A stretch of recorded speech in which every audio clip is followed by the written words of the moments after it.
Comenzamos con una lectura de la primera carta de San Pablo a los Tesalonicenses, capítulo 4, versículo 13.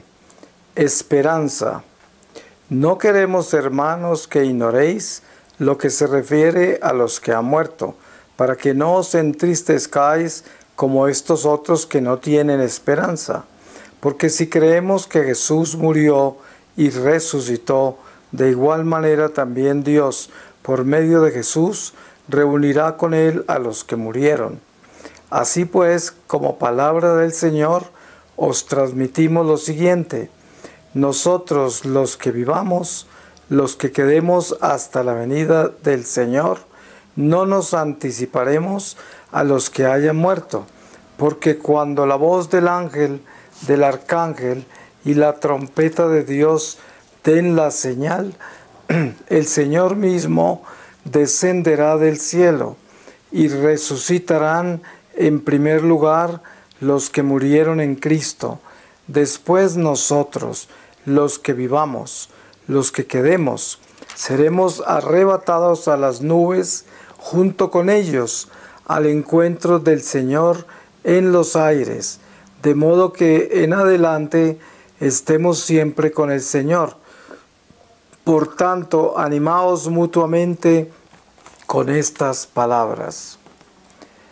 Pues es un buen comienzo para tener esperanza, pero lo que sucede es que para uno tener este tipo de esperanza se necesita ser una persona que mira más allá de este mundo, porque para muchas personas la esperanza no es lo que va a suceder después de la muerte de ellos o lo que sucede cuando regrese Jesús, como lo narra San Pablo a los tesalonicenses, sino que la esperanza es que se les solucionen sus cosas temporales, de que alcancen las metas señaladas, fijadas en este mundo, y de que logren todos sus sueños. Y esa es la esperanza de mucha gente.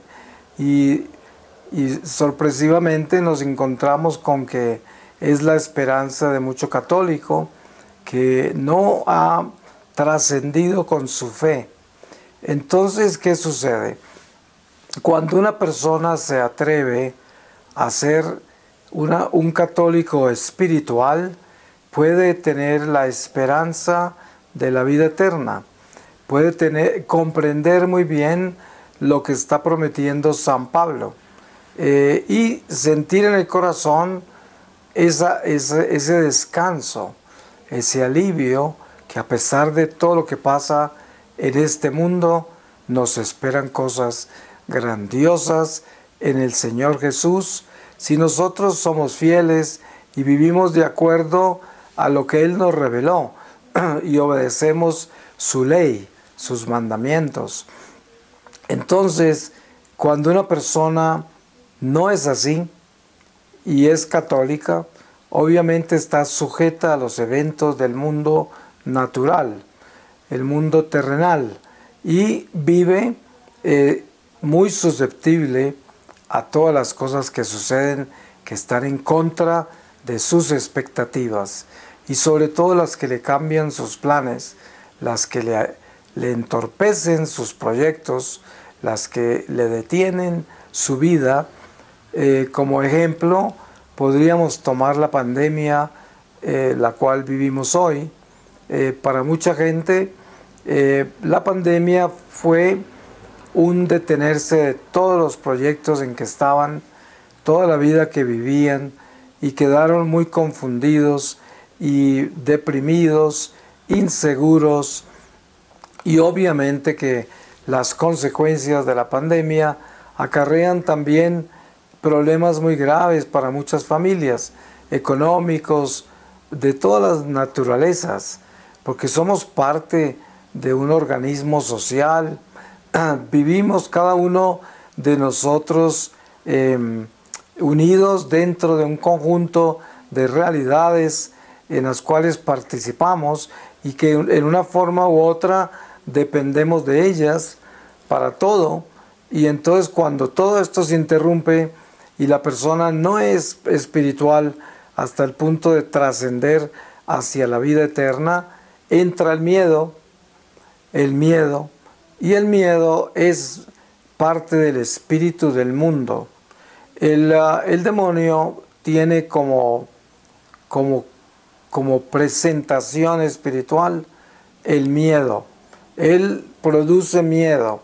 Ustedes saben, por ejemplo, que cuando ustedes leen las historias de la mafia, el crimen organizado, ellos trabajan con el miedo. Así mantienen a sus empleados y a todas sus bandas o pandillas, y a todos siempre hay un capo que es el más malo. Así son las guerrillas, por ejemplo aquí en Colombia, siempre hay un guerrillero que es el más malo.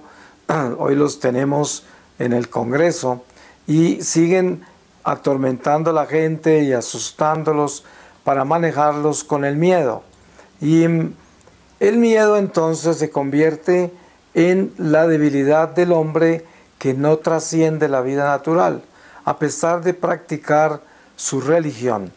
Porque su religión es una religión terrenal, una religión donde el hombre busca que Dios le conceda todo lo que está aspirando.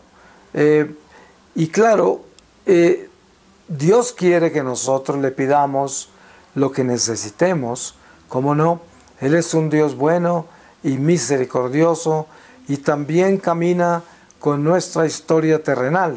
Él camina con nosotros, solo que Él no interfiere en nuestra vida, porque nosotros somos responsables de tomar las decisiones diarias de cada paso que damos. Entonces, el Señor nos da esa libertad, el libre albedrío. Pero entonces, cuando nosotros estamos tan atados a las circunstancias temporales, es muy posible que nuestra vida se convierta en un miedo permanente. Y es más, muchísima gente vive así. Y es muy triste porque cuando uno se encuentra con una persona católica que profesa su fe, y algunos son de mucha oración y de sacramentos frecuentes, incluso son personas caritativas, pero todo terrenal, no tienen los ojos puestos en lo que viene, sino en lo de ahora. Y obviamente que el Evangelio también nos enseña que a cada día con su afán. Pero cuando el Señor habla de eso, habla de que nosotros no tenemos que estar preocupados por el futuro en este mundo, sino que nosotros debemos tener anclado nuestro corazón en Jesús, en la vida eterna, en sus promesas. Y de esa forma, sin importar cómo se vuelve el mundo para nosotros, las pruebas que tengamos que vivir, sin embargo, si tenemos nuestro corazón anclado en Dios, podemos pasar todas las pruebas y viviremos muchas dificultades. Ustedes seguramente han leído en los Hechos de los Apóstoles cómo San Lucas nos narra todas las pruebas que pasó San Pablo, y San Pablo las numera una por una y nos asombramos de todo lo que sufrió. Y obviamente que ya Ananías en Damasco, cuando le impuso manos y le devolvió la vista, le dijo que iba a sufrir mucho por el Señor. El Señor ya le había dicho a Ananías. Pero San Pablo tenía su corazón anclado en Dios. Y eso es lo importante. Por eso él decía, ahora es Cristo que vive en mí, no soy yo el que vive. Y esto es precisamente el llamado para derrotar el miedo, porque de lo contrario el miedo destruye al hombre, lo convierte en un ser totalmente vulnerable que queda sujeto a situaciones demasiado delicadas.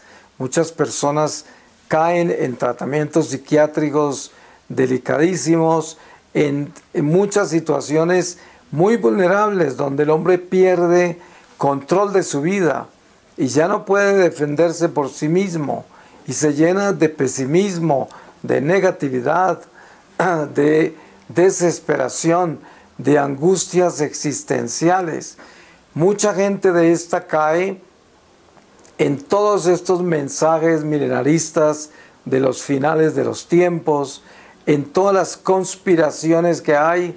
Miren ustedes hoy la cantidad de conspiraciones que hay en el mundo entero. Y es porque la humanidad, que está contra la pared por esta pandemia, se vuelve todavía más sensible a todas estas fuerzas naturales que son formadas por espíritus.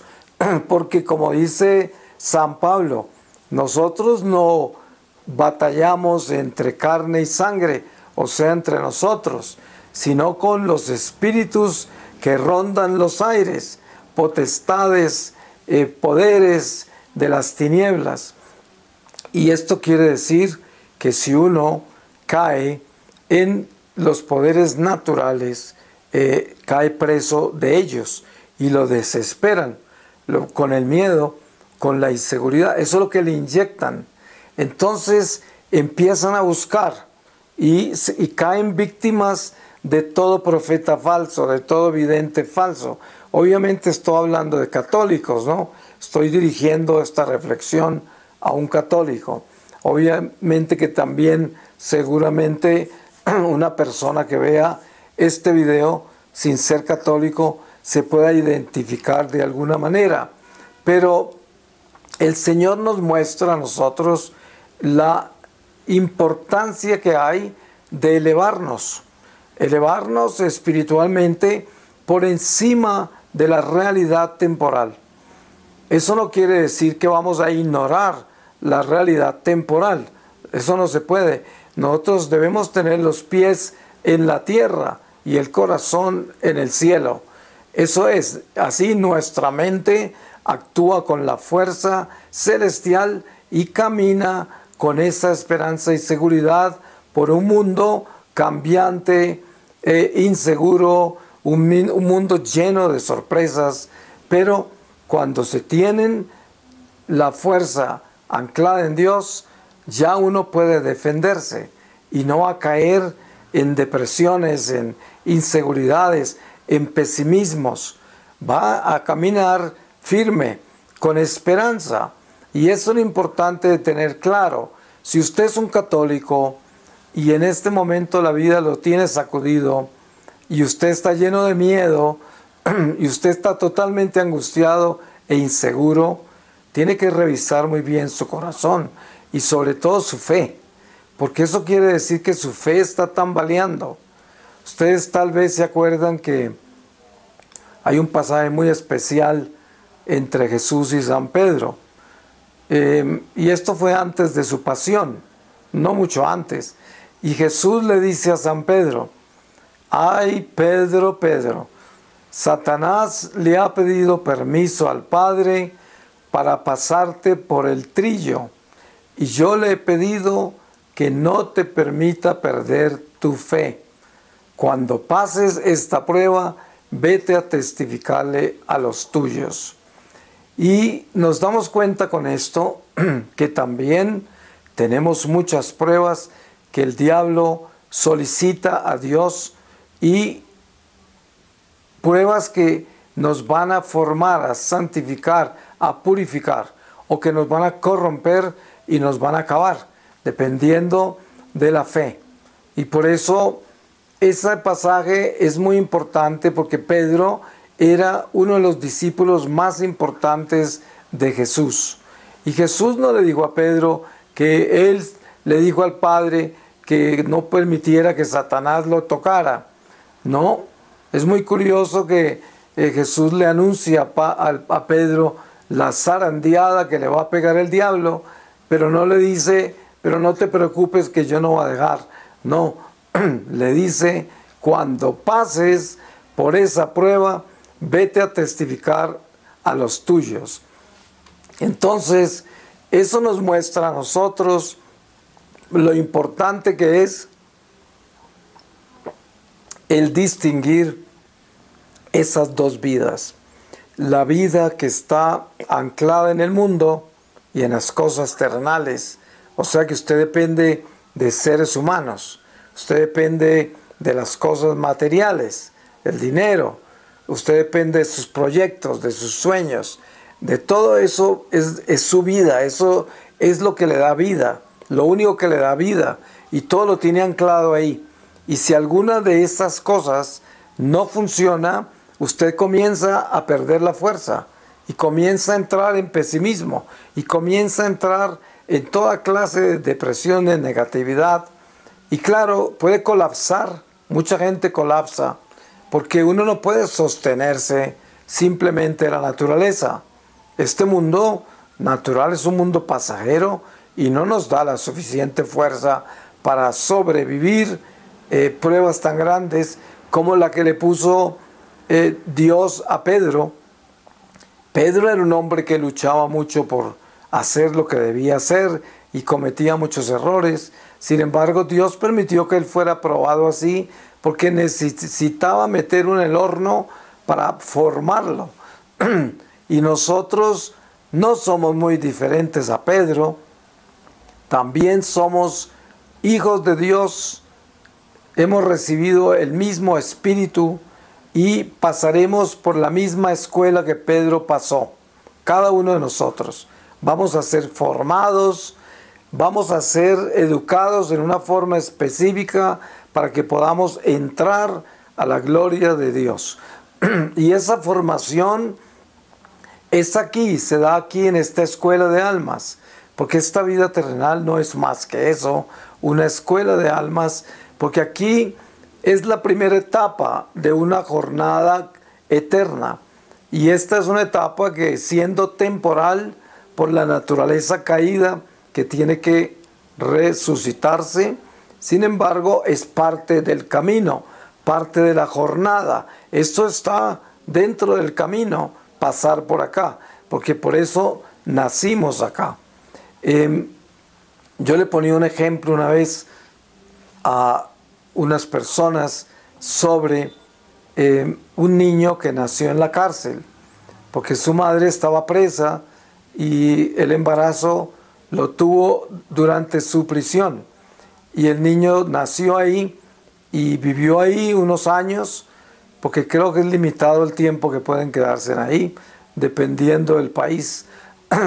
Y decía yo, ese niño nació en la cárcel, pero él no estaba preso como su mamá. Él era libre, solo que iba a llegar un momento en que iba a salir de ahí. Y cuando nosotros miramos el mundo terrenal y nos damos cuenta de la naturaleza del mundo terrenal, llegamos a la conclusión con mucha claridad que este mundo terrenal es una prisión y que aquí hay prisioneros sentenciados a vida, que son los ángeles caídos y las almas que se han condenado. Esos nunca saldrán. Entonces ellos, como están aquí en el mismo lugar con nosotros, aunque no los podemos ver porque son espíritus, ellos no quieren que nosotros salgamos de la cárcel. Y por eso quieren que nosotros cometamos crímenes graves para que quedemos sentenciados como ellos. Y eso es lo que hacen todo el tiempo. Los demonios tienen mucha envidia de nosotros, porque nosotros, habiendo sido creados inferiores a ellos, podemos entrar a la gloria que ellos nunca podrán entrar de nuevo. Así de que es importante tener claro dónde estamos, en qué etapa estamos de nuestra jornada eterna, porque muchas veces esto no lo predican desde el púlpito, esto no lo enseñan en un retiro, esto no lo cuentan, no lo leemos, pero como que pasa por encima y no lo llevamos a nuestra propia naturaleza y no lo ponemos a funcionar con nuestra vida, con nuestra sangre. Entonces no es real para nosotros, no es más que un concepto, una historia, una religión, una doctrina, pero no es vida. Por eso hay que hacer un esfuerzo muy grande para que todo lo que sepamos de nuestra fe, todo lo que es nuestra doctrina, lo que envuelve nuestra religión, tome vida en nuestra sangre, para que se haga una realidad el entender dónde estamos, contra qué estamos luchando, con quién estamos caminando, a quién le estamos dando el señorío y cuánto anhelamos lo que sigue después de esta vida, si eso está claro. Porque si no tenemos todos estos elementos claros, somos esclavos del mundo temporal y vamos a padecer de situaciones insoportables. Miedo, sobre todo el miedo. Y el miedo es un veneno, es absolutamente destructivo. Ustedes se dan cuenta en todas las apariciones de ángeles que vemos en las Escrituras, incluso apariciones de la Virgen como Fátima. Siempre llega el ángel y dice, no teman, no teman. Y Jesús, durante su resurrección, varias veces se les apareció a los apóstoles y les dijo, no teman, soy yo. Y es muy importante conocer esa palabra que nos dice, no temáis, no temáis. Pero para que uno entienda esa palabra, tiene que entender lo que es trascendencia a la vida eterna. Tenemos que tener un corazón anclado en Dios, con una esperanza de vida eterna, confiando que al final de esta vida, sin importar lo que pase y las pruebas que tengamos que vivir, vamos a entrar a la mansión celestial. Vamos a entrar al santuario del Señor. Es una promesa y el Señor no miente. Él cumple todo lo que nos prometió. Por eso es tan importante que nosotros tengamos eso claro para no naufragar en este mundo. Es terrible ver un cristiano que ha recibido su Espíritu Santo y que anda perdido, descontrolado, sin esperanza, perdido en el miedo. Es un desperdicio que dice uno, ¿dónde está Jesús? ¿Qué pasó? ¿Acaso nunca lo recibiste? ¿Qué sucede? Enciende esa llama, elévala, porque está en ti. El bautismo está en ti, ese no se va. Y lo que hay que hacer es avivar esa llama para que tome control de tu vida, para que se encienda a la altura de las circunstancias y esté caminando contigo de acuerdo a lo que estás viviendo. Porque des en cuenta, así sea en la enfermedad, así sea en la escasez, así sea en la persecución, así sea en la guerra, donde quiera que estemos, si nosotros tenemos esa esperanza en el corazón, no tenemos miedo y nos enfrentamos a combatir todo lo que tengamos que combatir y a vivir todo lo que tengamos que vivir, pero lo vivimos con valentía, con esperanza y sabemos que no estamos solos. Aunque no podamos ver el mundo espiritual, debemos saber que el mundo espiritual está presente. San Pablo dice, lo que vemos ahora va a pasar. Lo que no vemos es lo que va a permanecer. Esta es una enseñanza muy bonita porque es la verdad. Lo que vemos acá, todo va a pasar. Ustedes seguramente han compartido la muerte de alguien y si han estado al lado de esa persona que está muriendo, es una experiencia increíble porque uno se da cuenta que esa persona ya se está yendo y de pronto se va y ya entró a otro lado y uno sabe que esa persona continúa viviendo, pero ya no está en este mundo pasajero. Entró al mundo espiritual bajo las circunstancias en que quedó, pero está en el mundo espiritual. Y si tenemos esa conciencia clara, eso nos ayuda mucho a navegar por este mundo, porque es importante tener esa ancla puesta sobre la verdad. Si no nos anclamos en la verdad, naufragamos, porque vivimos en un mundo lleno de tormenta, lleno de engaños, de falsa paz, y de falsas promesas, de falsa esperanza. Y si continuamos viviendo así, nuestra vida va a naufragar terriblemente. Y eso es lo que estamos haciendo acá con esta reflexión, llegando al punto de que nosotros estamos invitando al Espíritu Santo a que llene nuestros corazones de esa esperanza y también de esa gracia de poder mirar más allá de esta temporalidad. Eso es una gracia, porque si usted se levanta y usted vive mucho más allá de acá, pues está viviendo con Jesús. Esa es la vida del apóstol, esa es la vida del Hijo de Dios, que siempre mira hacia su casa. Cuando uno está en un viaje largo, siempre tiene el corazón puesto en su casa. Y cuando regresa es una gran alegría.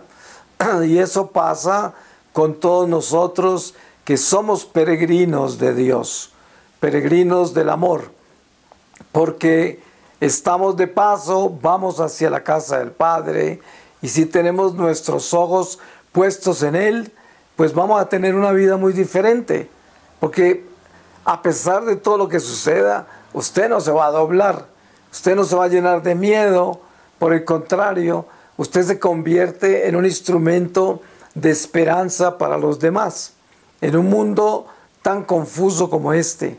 Como les decía yo, la mayoría de nosotros utilizamos mucho estas redes sociales porque son parte de nuestro trabajo, parte de nuestra comunicación, sobre todo en estas circunstancias de pandemia.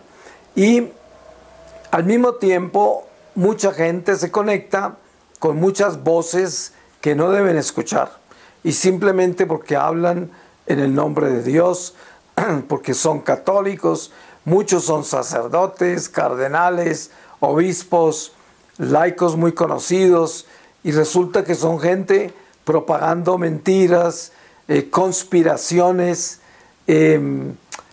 persiguiendo al Santo Padre, haciendo cosas absurdas que uno de por sí sabe que están mal y que eso no es de Dios. Y sin embargo, eso crece tanto y es tan grande, esas conspiraciones y esos odios, que se vuelve masivo, y la gente cree que cuando muchos lo hacen es bueno, y resulta que no es así. Un papa dijo hace muchos años: aunque muchos lo hagan, no deja de ser malo. Dice, aunque nadie lo haga, no dejará de ser bueno. Y esto es importante tenerlo claro, que el Señor nos quiere enseñar una lección muy sencilla. Y la lección es, vivamos una vida cristiana extremadamente sencilla, una vida de oración, de sacramentos, de caridad, con un espíritu de servicio y con un corazón noble que está dispuesto a perdonar, dispuesto a no juzgar, dispuesto a vivir en obediencia a la iglesia, caminando con la verdad y nada más. No estar en curiosidades de ver quién dijo esto y quién dijo aquello. La gente que anda detrás de eso termina mal y termina siguiendo a la gente que no es. Y dense en cuenta que el diablo viste de pompa a los que dividen la gente, a los que dividen la iglesia. Los presenta muy bonitos, muy santos, muy propios, extremadamente estrictos y meticulosos con todas las cosas de la iglesia, y la gente cae en esa trampa porque creen que esos son los que llevan la verdad. Y hay una sola cosa que lleva la verdad, una sola: la obediencia. El que no obedece no lleva la verdad, así predique lo que predique, así tenga los argumentos que tenga. Si no está en obediencia a la iglesia y respetando la iglesia, no pertenece a la iglesia, por mucho que se vista como se viste y que tenga sus atuendos, pero no pertenece a la iglesia ante los ojos de Dios.